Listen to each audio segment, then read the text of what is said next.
Philippines, maayong gabi kaninyong tanan, maupay nga gabi, hayot nga tanan. Buenas noches to our friends in, of course, in Zamboanga. And Bismillah, Rahmanirrahim, Assalamualaikum, Warahmatullahi Ta'ala Wabarakatuh. Iba't ibang mga Pilipino, iba't ibang lengguwahe, subalit, nagkakaisa sa Republika. And tonight is going to be a very interesting discussion with, and let me introduce our guest tonight. He's not just running for the Senate. And he comes with a sterling record of public service to our people. And he comes from different backgrounds. He is, if it's not too much, he's like the late President Jose P. Laurel with a background in law, in politics, and in legislative, in the legislative chamber. His credentials: he was an Associate Justice of the Court of Appeals in 2002. And this is just a brief summary, by the way, because the biodata is quite lengthy. He was the presiding commissioner, First Division of the COMELEC in 1991. That's why we have some questions for him regarding the automation. He was also in the legislative branch as a Batasan member in 1984, part of the 60 Davids of the opposition at the time when the regime was still the ruling government. And he was also a board member, so he has experience in terms of the local level, the provincial level. Board member of Cebu in the 1980s. He is currently a lecturer for, well, you have the best schools, Ateneo, San Beda, PLM. Depends who we're talking to. Ateneo will say they're the best, San Beda will say they're the best.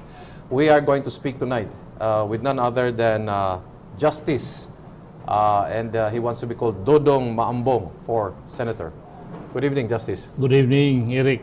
Long time since you have interviewed me. Yes, yes. A long time ago, and I was still in the COMELEC. Yes. You never interviewed me when I was in the Court of Appeals.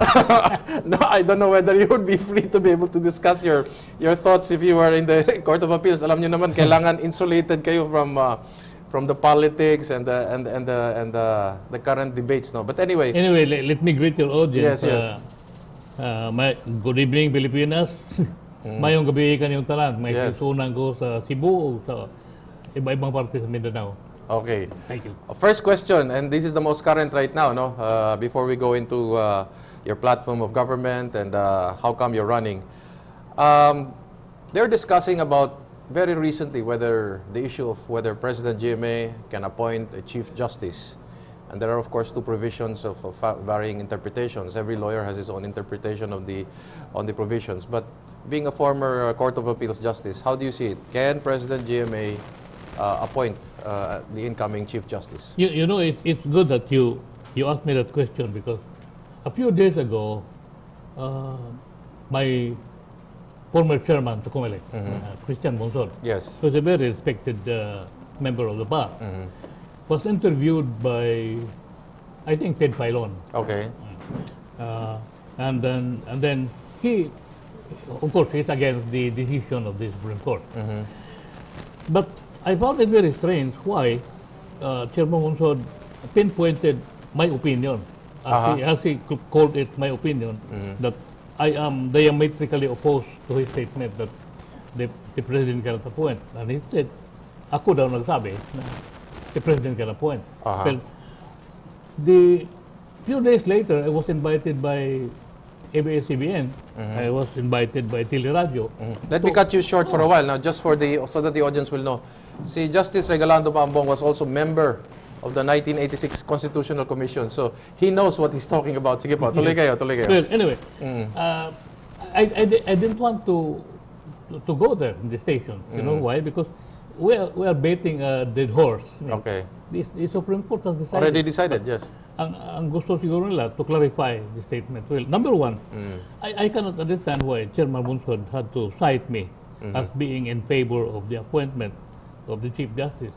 Because if you read the 57-page decision, at least what I read in the paper, the 57 decision clearly pinpointed ex-Supreme Court Justice Florence Regalado as the authority for saying that the President can appoint. I did not say the President can appoint. What I said in my opinion, which I submitted, by the way, to the Judicial Bar Council, was that there is no legal way by which we can prevent the president From appointing. from appointing. 5 or 6 times before, the president made some acts as a president, and his actuation was brought up to the Supreme Court, and the Supreme Court decided against the president. I think 5 or 6 times. I tell you, remember, preemptive, a calibrated response correct. and all that. Even the arrest of Brandy David. Yes. So I said, there's no way we can prevent the president. The only way we can prevent that legally is if somebody goes to the Supreme Court and the Supreme Court says, hey, you cannot do that. Even if you are president, you cannot do that. But unless the Supreme Court will say that you cannot do that, well, there's nothing we can do. Now, the Supreme Court did something more. The Supreme Court said she can appoint. So that was mainly my opinion. Also, in my opinion, which I submitted to the Judicial Bar Council, I also mentioned in passing what is the structural arrangement of the Constitution. Because, modesty aside, I was the one assigned by President Justice Munoz Palma, or President of the Congress, Yes. to arrange the Constitution.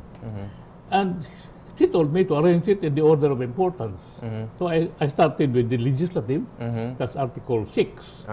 And then the I executive. went to the executive, Article 7, and then the judicial.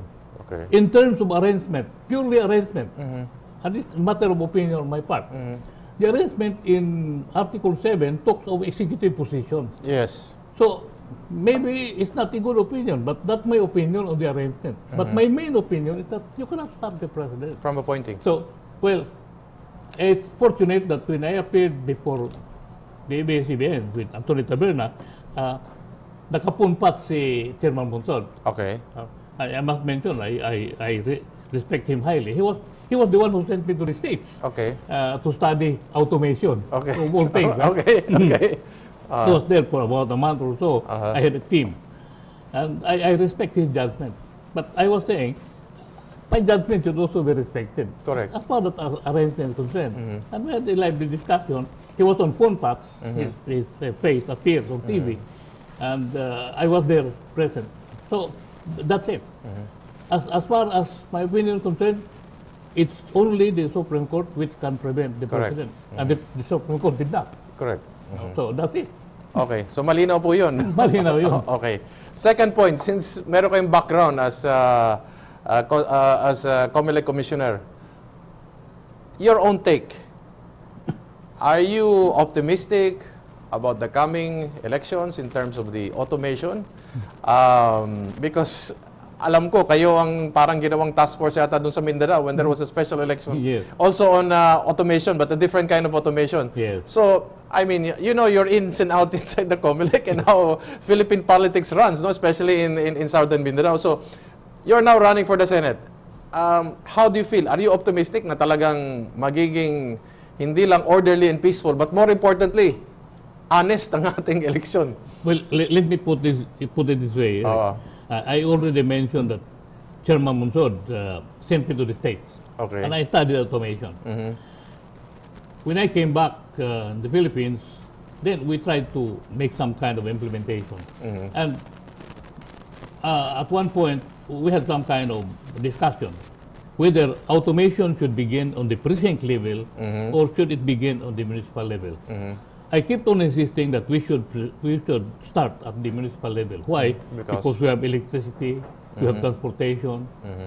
In the precinct, alam mo naman. In short, barangay natin. may kaya yung municipal level. In short, may pera, may wherewithals. Okay. The main reason, of course, that at that time, that time, I said the country cannot afford it. We had at the time over 200 to 250,000 precincts. Can you imagine if you have one machine for every precinct? So I argued with Chairman Monsod, and he presented it to the Commission and Bank. And we decided, well, the Commission and Bank decided that we should do it on the municipal level. And that's where we started. We had a pilot test in 1996. I was assigned to Maguindanao, by the way. Correct. If you recall. Yes. And there were other commissioners. One commissioner, Commissioner Fernando, is now Justice of the Court of Appeal. Commissioner Teresita Flores already retired. Commissioner Gorospe. Well, anyway, It all told, the pilot testing was okay in terms of counting of the votes per precinct. But the counting is municipal level. In other words, if you have 18 municipalities, for example, in Maguindanao, Yes. you bring all the ballots in the precincts of the 18 municipalities, bring it to the central station. Travel it to the municipal... Then, in the municipality, that is where we count it. Okay. Not in the precinct, Okay. because we can't afford that. And so, all told, many might disagree, but all told, I think the pilot testing was a success in terms of counting the votes The in number every of votes. precinct. Okay. You put the ballot, just like the present automation, you put the ballot, it was accurate. What was not accurate, and Was- many people do not know this, was the consolidation. You know why? What Because we have happened? 18 Uh-huh. municipalities. Uh-huh. Once you count all the precincts in one municipality, municipality number 1, municipality number 2, you have to consolidate. Correct. You do the municipal count. So you Yes. put together the Yes. 18 results of the 18 municipalities. Uh, What I noticed where I was, I don't know about Lanao and Tawi-Tawi, but where I was, it was an embarrassment because I got the record of 18 municipalities. I got my pocket calculator. And you added it. I counted 18 figures. Uh-huh. Then I asked our technician, all right, you use the machine Uh-huh. to consolidate. Okay. So they put the results of the 18 municipalities. Uh-huh. And what came out will not tally with my calculator. Disparity, yes. So I told them, use your own calculator. And it turned out that my calculation was correct. Uh-huh. Therefore, there was something wrong with the machine. in terms of consolidation. Uh-huh. And that's also a problem in the present automation. It's not a problem of counting the votes in the It's the precinct. consolidation. It's the consolidation. Uh-huh. But you have to remember that consolidation is a very simple term, but you're consolidating municipalities, Yes. you're consolidating precincts, Uh-huh. consolidating municipalities, municipal count, Uh-huh. consolidating Provincial. count, then up To national. Remember, the one who will proclaim the president and the vice president It's is the Congress. Congress. Yes.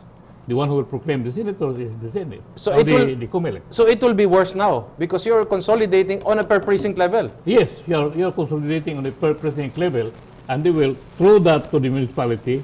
The municipalities will be put together, I mean the count. Then that will be thrown to the provincial. The provincial put together, just like before. It will be put together, then we have the national count. So you're not very optimistic about the consolidation no, area. let me put it this way. I was invited a few months ago by what they call the lawyers, the women legislators of the country. Okay. Meaning provincial board members who are ladies all over the country. Yes, yes. And they asked me that question. I said, look, I am a very biased resource person because I am more on the municipal level count. But let me put it this way. I'm not saying this because I was a former commissioner, but whatever we say, whatever we think, whatever we do, using the wording of Rotary, Okay. there's nothing we can do. The ball is in the COMELEC. And there's no way to go around it. It's the COMELEC who will decide. And the only thing that we can do is to cooperate with the COMELEC because whatever we think, say, or do, there's nothing much we can do. And cross our fingers, in short. And cross our fingers. But let me add, there is an organization which is known as the Automated Election System Organization, and composed of several information technologies and so on. And they put together their concerns, about 20 of them. So I gave them a copy. I said, we cannot discuss this. If we discuss this, we'll go up to midnight. So I'll give you these 20. You read it and find out if there is reason for our concern. But all in all, I think we should trust the COMELEC. That's the only way we can do. Let me fall back on what happened in 2004. Okay. The Supreme Court did not trust the COMELEC. Okay. The Supreme Court instead annulled the contract of a certain corporation with the COMELEC, in spite of the fact that the government has already paid 1.3 billion. Billion, yes. And the other party, the party from Korea and representatives here in the Philippines, already delivered the machines. What do we call that in contract? That's consummated contract. Consummated, yes. And if I remember my law, 1159 of the Civil Code says, the agreement between the parties is the law between them. Yes. You don't need Congress. Yes. If That's we binding. agree, Binding within the that's parties. binding. Yes. I cannot understand, of course, forgive me, I'm not attacking the Supreme Court, Yes. I'm just airing my view. Yes. I cannot understand why the Supreme Court should dip its fingers into technical matters. Chairman Abalos and the other commissioners, Bora, Tuason, and so on, said, we can do it. But Supreme Court said, no, you cannot do it. And because you have to stop it because there's something wrong with the bidding. Well, bidding is RTC jurisdiction, it's not jurisdiction of the Supreme Court. I remember, I think you remember the late Adrian Cristobal, in his column in one newspaper, said, what's wrong here? It is as if the Supreme Court is saying that if there is somebody who is about to be electrocuted in Muntinlupa for committing a heinous crime, and you're about to kill him in the electric chair, somebody says, stop it. You stop the electrocution of that guy because there is something wrong with the bidding. The electric chair. That was what Adrian Cristobal said. But let me ask you something. This is in terms of Maguindanao. But I remember you are very much aware that in certain parts of southern Mindanao, there is not only a ferial of election, but there is actually no election. Is that the correct perception? That is, I'm sorry to say this, but I have to qualify because probably this only happened in Maguindanao. But right now, since I am a senatorial candidate, I cannot tell a lie. Okay. I was in Maguindanao. I was in Castro Hotel. I was supervising the whole of Maguindanao. Then there was this problem in one municipality. I will not mention the municipality. No? Because somebody called me and said, tapos ng eleksyon. Because the previous night, the mayor gathered all the computerized ballots in the ballot boxes, tinawag yung mga teachers, and then the mayor said, all right, unload all your ballots, got a list of candidates, said, this candidate gets 6,000, this candidate gets 10,000, then, all right, you mark the ballot. So, in accordance with the statement. And then the one who called me said, ako sir, talon ako. Because I was given 6,000 in the municipality. Kalaban ko binigyan ng 9,000. So I complained. Sabi daw ng tiyo niya, tiyo yung mayor. Sabi niya, mabuti binigyan kita ng 6,000. Hindi kita kandidato eh. Pamangkin kita. Pero pag hindi pa kita pamangkin, I will not give you 6,000. So, what did I do? The commanding general there at the time in Camp Awang, is a friend of ours, General Rogelio. I think you know Raul. Yes, Raul, yes. So I had to wake him up 4 o'clock in the morning. Said, Raul, please help me out. I need 12 officers. So what do you want the 12 officers? Never mind, I'll brief them. So the officers came, and I told the officers, do not wear your uniform. You go up to 12 precincts. Stay away from the precinct, about 50 or 100 meters. I don't care. All you have to do is to report that whether there was an election or not. And so they reported. They said, sir, there was no election. We didn't see any voters. So, bilangan na lang. What happened to the ballot? Puno na yung yung urna. And so, with that report, I convened a committee, regional directors and some officers of the COMELEC, and said, okay, we hold meeting tomorrow. Tinawag ko yung 36 teachers kasi ngayon, as you mentioned kanina, wala na yung representative sa nasyong lista. Liberal, wala lahat na teachers. So, 12 times 3, 36 teachers. So I called them. I said, let me be very frank with you. I have here a report of 12 officers of the armed forces saying that you did not conduct election, but the ballot boxes were full of ballots. Now, what can you say about this? So the head teacher said, sir, we have executed an affidavit, and we said, we conducted elections. So I have now a conflict between 12 armed forces officers, 36 members of the Board of Election Inspectors. So I talked to my team. Said, how are we going to decide this? Sabi nila, commissioner, yung Board of Election Inspectors, tao natin yan sa Comelec yung armed forces. Hindi naman sa atin yan. And they are the ones supervising the election, not the armed forces. So, we just have to count the ballot. So, kasi pinahold ko ang count eh. So, that was what happened. I don't know now. The armed forces, it's up to the people to judge whether the armed forces were lying or the teachers were lying. But definitely that is what happened. Pero very briefly, may mga teachers na lumapit sa inyo in the dead of the night to inform you, correct me if I'm wrong, Justice, sinabi nila, Sir, yung team ninyo will only stay for 1 or 2 weeks here in Maguindanao. No, Kami, we have to deal with these people yes, every day of our actually, lives. After the meeting that we had, I said, tapos na ang investigation, I want erasing of hands. Who are you? Who are from Cebu? Okay. Or Bisayan? So 5 said, Bisaya kami. Sabi ko, can you go with me to my room? I locked the door and I said, look, tapos na ang investigation. Everything we talk about here is no longer on record. What exactly happened? And they were looking at each other. And then somebody, a lady, teacher, started crying. Said, why are you crying, ma'am? Sabi niya, totoo lang, sir, wala talagang eleksyon. Wala talagang eleksyon. But the fact is, I hope you don't mind, Commissioner. Ikaw, you will just take the plane, go back to your office, stay in your air-conditioned room. What about us? Papatayin kami. If our children get sick, to whom will we go? We go to the mayor, not to Commissioner Maambong. Correct. You're out there, several thousand miles And they have to deal with this personality every day of their lives. That's the reality. But let me just say that maybe this happened, very exceptional case. I don't believe this will happen in other areas. Okay. Maybe it just happened an exceptional case there. Okay.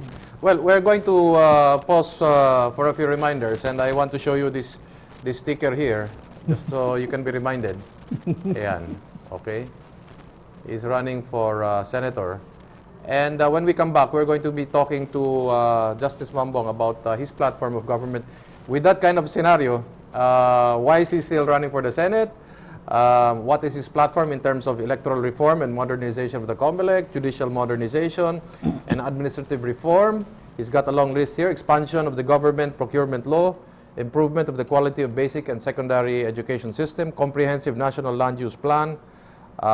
You're talking about create a housing program that is viable to all, and pursue the pending civil service code. When Republika returns.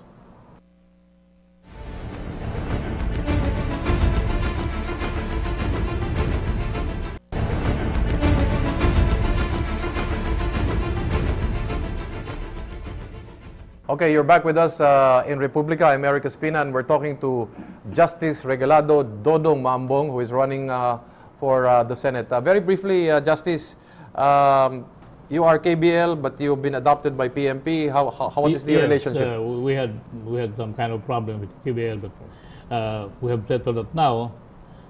We have no candidate for president, Correct. by the way. And we have our Vice President Jay Sonsa, I think you know him. Yes, yes. He was appearing in one of the vice presidential debates. Yes. He was doing a good thing. Yes, yes. Well, I was accepted by President Erik Espina and Ambassador Noceda, Senate President. Yes. Probably recommended me. Yes. Because I was his consultant, by the way. The first time he became a senator, called me and I became his consultant. So may relasyon kami dyan. Official relationship. So, in all probability, he was the one who recommended me. Okay. Justice, why senator? Why not congressman? Mas madali ba laban sa Senado? Well, the thing is, the Senate has a more important role. And there are two departments of Congress, the House of Representatives and the Senate. And I think the Senate has a more important role because, of course, the House and the Senate makes policy. Yes. This government cannot move without policies coming from the Senate. Mostly, policy making is coming from the Senate. There are even those who believe that. Well, I'm teaching in the graduate school, and we have discussed this sometime before. The question is, does the Supreme Court make policy? And we are all in agreement that the Supreme Court also makes policy. Yes. Look, there are so many things that we cannot do because the Supreme Court says, no, you can't do it. Parang judicial legislation nangyayari, no? Okay. But that's part of their function. So, I thought that I could do something more for the country if I will be in the Senate. But I have to tell you the truth. The fact is, going to the Senate is a very hectic affair. We have 80 provinces. We have over 1,000 municipalities, about 1,400, 1,500. We have cities, about 147 cities. And you cannot cover them all. Correct. Well, the presidential candidates are trying to cover them all, but even then, I don't think they can cover them all. For example, we were in Cebu, we started at the tip of Santander. Yes. Going down, we have to bypass a lot of towns. Yes. We cannot cover them all. Is 60 days enough for a national election? What that? 60 days. 90 days. 90 ba o 60? It's 90. Well, the problem is if you will extend it, they will all run out of money. Okay. That's the big problem. So Okay. I think it's all right. Okay na. Okay. Your platform of government, no? You're talking about electoral reform and modernization of the COMELEC. How do you see? Because if I'm not mistaken, National Security Advisor Bert Gonzales even sometimes considers the COMELEC as the threat to democracy, in fact. So, I don't know, will you address this, electoral reform and modernization of the COMELEC? Well, the first problem I noticed while I was in the COMELEC was that, especially now on automation of elections, is, and even then, is always voter education. I mean, I don't know if you have noticed this, but if you walk on the street, anywhere, and you ask anybody, if they know who are running for the Senate, they don't know. They don't know, correct. They don't know. So you have to educate. And I think it's the duty of the COMELEC to educate. I was thinking, well, it could be self-serving, but I was thinking that they have this graph, you know, the candidates there, these are your qualifications, and then sila magbayad sa television. Yes, yes. For example, we have 61 candidates for the Senate. Yes. I think they should cut them off to 5 or 10, then put them all together, the 10, these are the qualifications, then the other 11 to 20, ganon. So that we don't have to pay. I was told, I don't know, ikaw nakakaalam nito, but yung 15-second daw sa television, Mahal masyado. that costs 350,000. Exactly. My God, if 350,000, if you appear in one television station for three times, that's already 1 million. Who can afford that? Justice, I remember there used to be a COMELEC hour. Parang wala ng COMELEC hour na yata ngayon for the senators, for presidents. What is happening? You know the problem we had with the COMELEC hour. I sympathize with the COMELEC because I was there when that problem occurred. In the case of the COMELEC hour, it's also a problem of programming. Whom are you going to call on the COMELEC hour? So when you go down to the local and also to the other candidates, when you allocate the time, I know there is a prime time.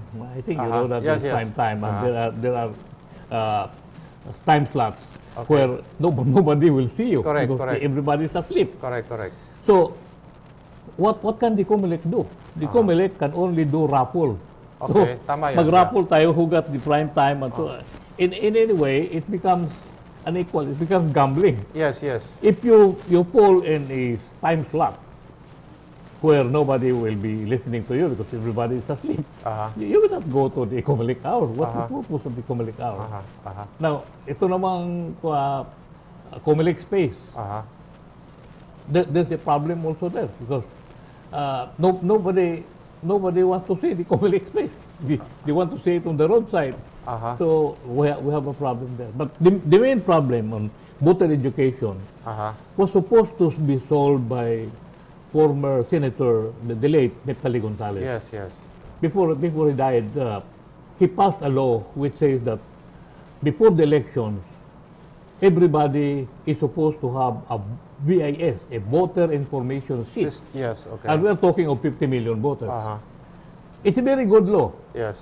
But with all due respect to the COMELEC, because Yes, I was there when it was already implemented, I don't think the COMELEC can implement it. I mean, the COMELEC does not have the resources to implement it. 50 million voters in a period of 60 days, it's impossible dream.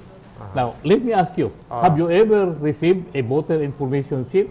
I am telling you, I have not received it. Wala pa. Oo. I have not received it. Even the ID system, you know, the Supreme Court annulled the automation in 2004. Yes. But the Supreme Court did not notice that there was another item in the COMELEC, which is also 1.2 billion. Hindi million, 1.2 billion. That is the voter's ID. Okay. Now, let me ask you, have you received your voter's ID? Hindi pa din. I have not received mine. Okay. All I have is a piece of paper.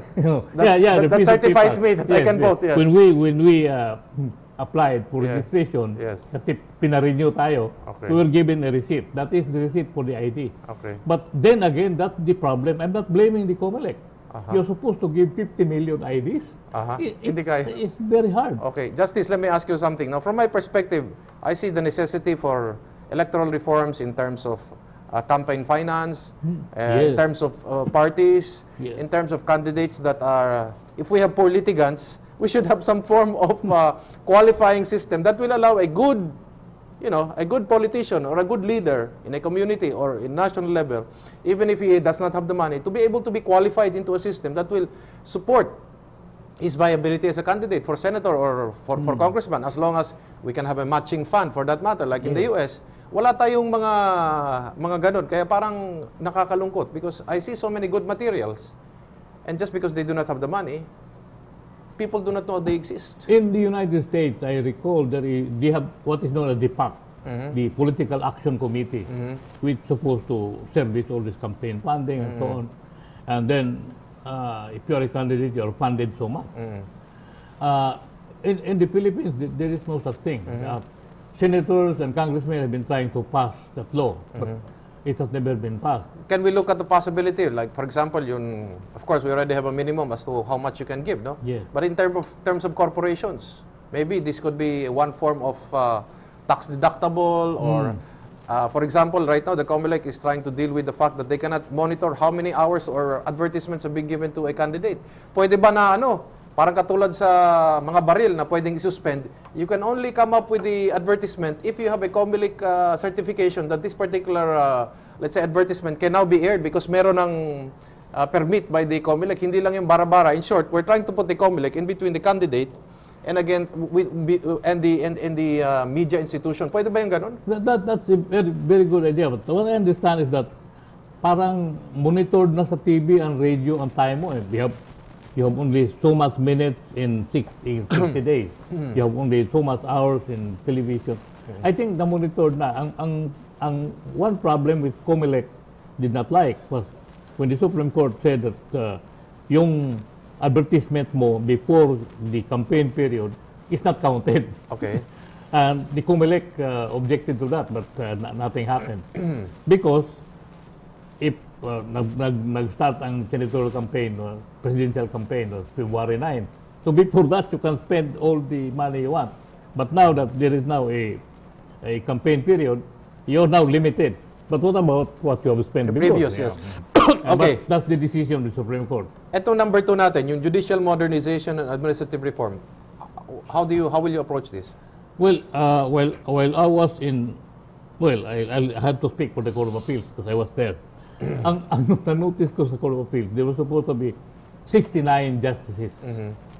Now, we have some kind of quota when I was there that you should have at least a minimum of 12 decisions every month. Okay. So make it 10. So 69, you have a 690 decisions a month.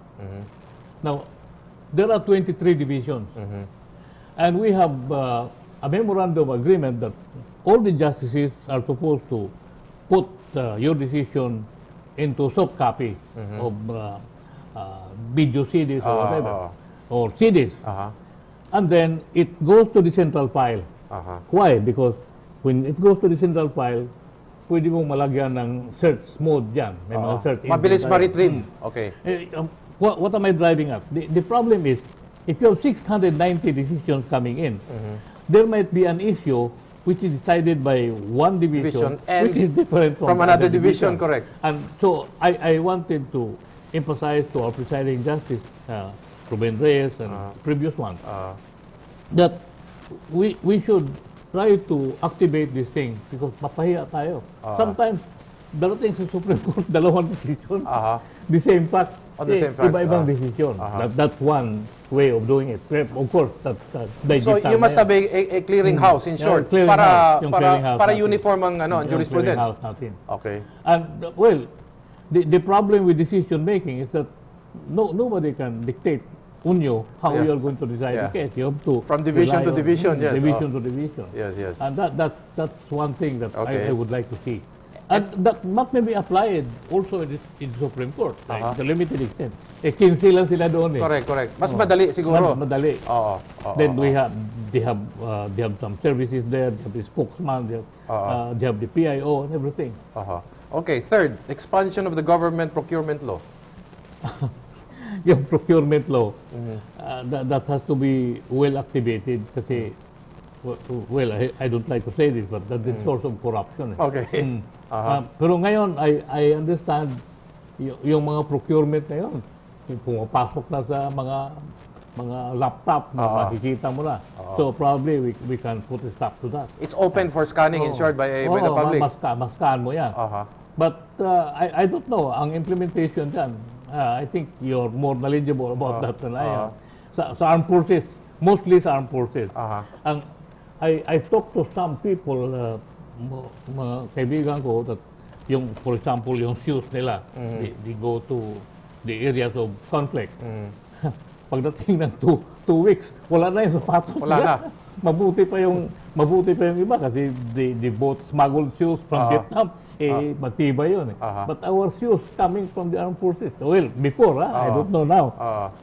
Parang it will not last for about a month.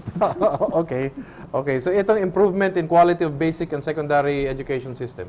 Well, I just read in the papers an admission by our chairman of the Committee on Higher Education. I think I'm referring to Emmanuel Angeles, the Foundation University in Angeles City.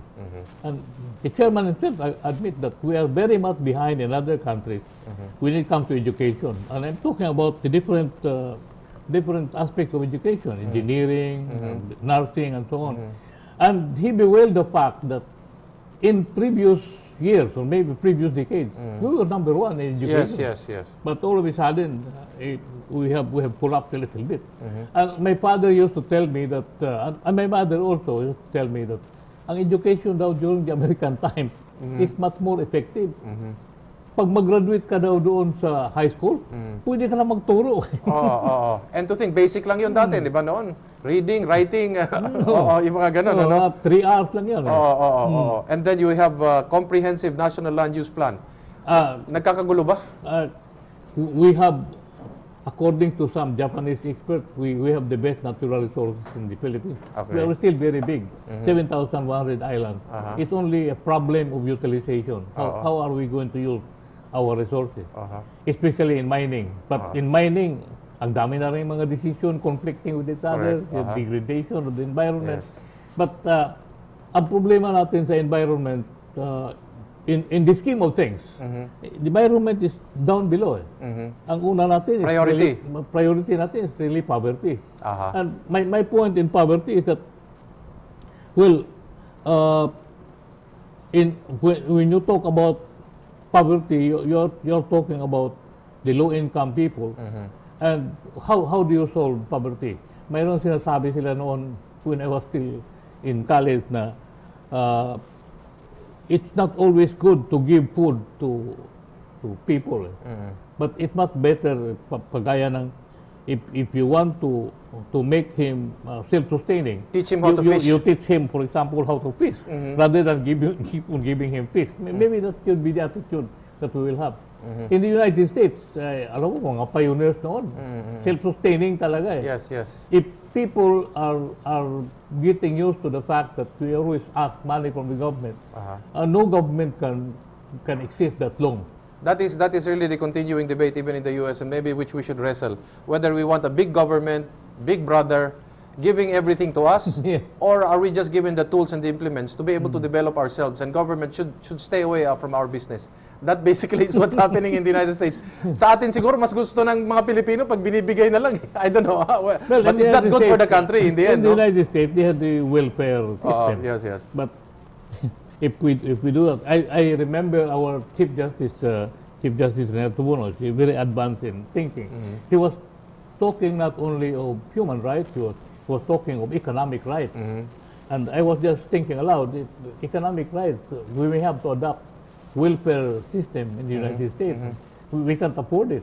Correct. Even now, the United States cannot afford it. Correct. I have gone to the United States once or twice, and I see people on the street. I just want to work to sustain my mga placard yun. Yes. They are also very poor, just like us. Okay. Atong number 6 na plataforma po ninyo ay capacity building in the security of territorial waters and airspace. That's a very ticklish problem because it involves other nations. Correct. But even in our own territory, may problema tayo sa Bangsamoro. It's about territories. Bangsamoro ho ba o problem with Malaysia? I don't know. I don't know. It's about Sabah, kaya may Bangsamoro kungyari. Kasi nga biroan dyan, baka magkaroon ng Moro-Moro Islamic Liberation Front ang daw yan eh. Kasi di ba may plano na yan. Yes. Aborted, MUA na and something. And people were saying, you're dividing the country, you're giving it to the Bang. Because the Bangsamoro, I understand, is asking for a republic. I don't know if that is true. They want to Bangsamoro Republic. And my point is, we should not partition our territory. We are already small as it is. Correct. If we cut it into several places and we grant Republic of Bohol, Republic of Cebu, yes, correct. What will happen to us? Correct, agreed. But thinking aloud, there are senators now, for example, Senator Pimentel has always been batting for federalism. I am not sure if federalism will work, but he is the senator. He made the studies of it. I don't know if it will applicable to us. My position on that, Justice, if you're not asking, is if Malaysia is for federalism, I'm against it. Because there is something we don't know about it. Okay, number 7, revitalization of agricultural modernization and food security. Maganda yan. I was just saying that we have first poverty. The next line sa akin is food security talaga. We have to be self-sustaining in our food production. Kagabi, I was listening to our vice presidential candidate in Chile, Sonsa, and he was talking that if we produce more rice, we will not be importing, and we will not be spending so much money, and that's my point in food security. Importante, being a Cebuano also and a Bisayan, siguro hindi lang rice but corn. Kailangan rice and corn tayo, no? Well, I think that made Pacquiao a champion. Okay. Create a housing program that is viable to all. Well, ang hindi ko maintindihan, in other countries, they succeeded in their housing. For example, Hong Kong is very crowded, but I have gone to Hong Kong twice or 3 times. Mayroon naman silang housing, but they are going up.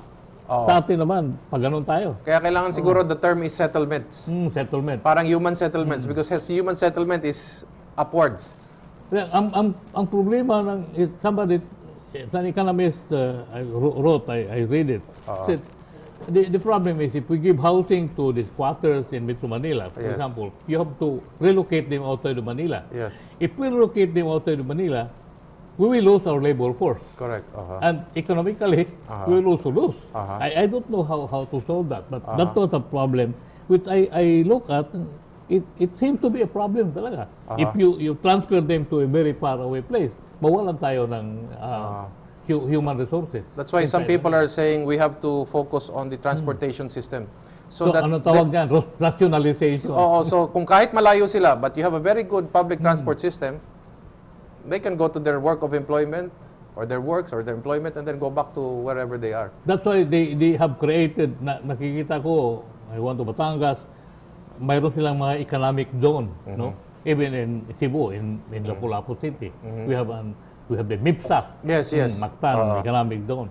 So, mayroon mga employment yun. Okay, ito 9, rationalization of retail employment and small medium enterprises. Anong problema po dito? Alam mo, in the United States, I noticed that all economists are saying that the United States was actually grew up because of small business industries or small enterprises. Right now, in the United States, if you read the paper, mayroon silang livelihood in their own homes, especially with the computers. you don't have to commute. Wala nang commute. Because commuting is, you lose so many hours. Yes, yes. You lose gasoline, you lose. But with computers, well, you can have work your at home. own business. And sabi nila, what made America great is are really small businesses, not the big ones. Yes, of course, the big ones are very few, but they're really big. But the ones who are really putting up the United States are the small enterprises. Okay, and the number 10, pursue the pending civil service code.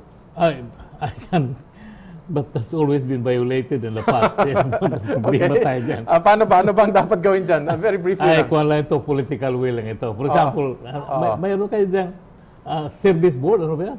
CISO or something? Yes, CISO. Career Executive Examination Service Board, something. That should be followed. You promote somebody as regional director.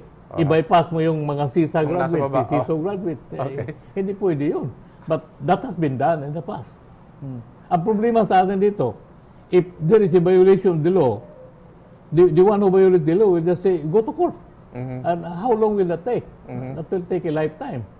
So we have to cut this short. I mean, we have to follow the law. Ang iba pa nga dyan, ang ginagawa nila, kung ayaw nila sa mukha mo, they will change the requirements for that position, and technically, it will remove you, disqualify you for that position. They will not remove you from employment, but you will be removed of the position that you are in. Not only that. In the past, I was told that in the past, they will just abolish your position. You have no more position. Okay. With the last, basically 2.5 minutes, Justice, please take the time to convince our viewers why should they vote for Regalado Maambong? Anong number po yung Maambong sa 31? 31. Huwag niyo kalilimutan po yung 31. Why should we vote for Well, let me put it this way, Eric. My candidacy is a long shot. My handlers will say, not a good statement. Okay. It's a long shot. But it's really a long shot because I'm relying more on my qualification. Correct. I'm not saying that qualification is all there is to it when you run for Senate. Senate. You have to have qualification. There are so many people with qualification, but walang karakter. Ang problema, we can never tell what is the character of the guy until he becomes a senator. Then the other one is integrity. Well, integrity siguro, mayroon na tayong kaunti dyan. I have been a board member, I have been an assemblyman, a concom. I have all the... You have a well-rounded background, actually. I have a well-rounded background. I can claim integrity, but I cannot tell the people that I have character. You will never be able to tell. I can tell you I am qualified. I think you have read already all my qualifications. I have integrity, but character, people have to judge it. Ang problema dito, you run on the basis of your qualification. Like me, I have minimal resources. And so, will I win? I really don't know. The main problem that I have is to inform the people that Regalado Maambong has this qualification 1, 2, 3, 4, 5, 6. If I cannot inform the people, you walk down the street, nobody knows Maambong. Okay. That's the big problem. Well, that's the sad part. And you made a very good point about character. Some people say you need personality. No? Hindi personality. And I don't know, some people are blessed with parents who are known or who are former presidents or assassinated. So maybe that becomes their only platform for becoming president of this country. In fact, I gave you an article which you can read, just spare time. And the title of my article is Testing the Political Waters and the Conflict in Democracy. Just read the last portion that I said. Money often determines who runs for office. It can exert a heavy influence on who wins.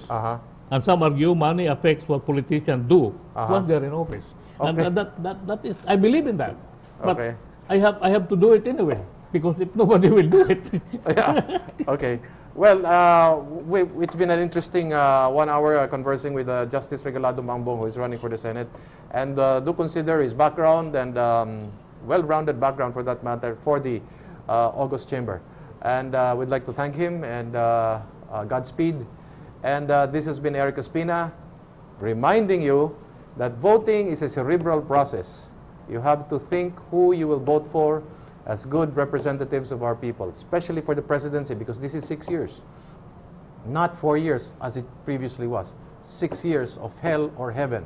That is your choice. If we merely use our hearts, we may end up heartbroken. And please don't forget, get involved with your government, or else your government will get involved with you. This is Republika. Daghang salamat, may gabi.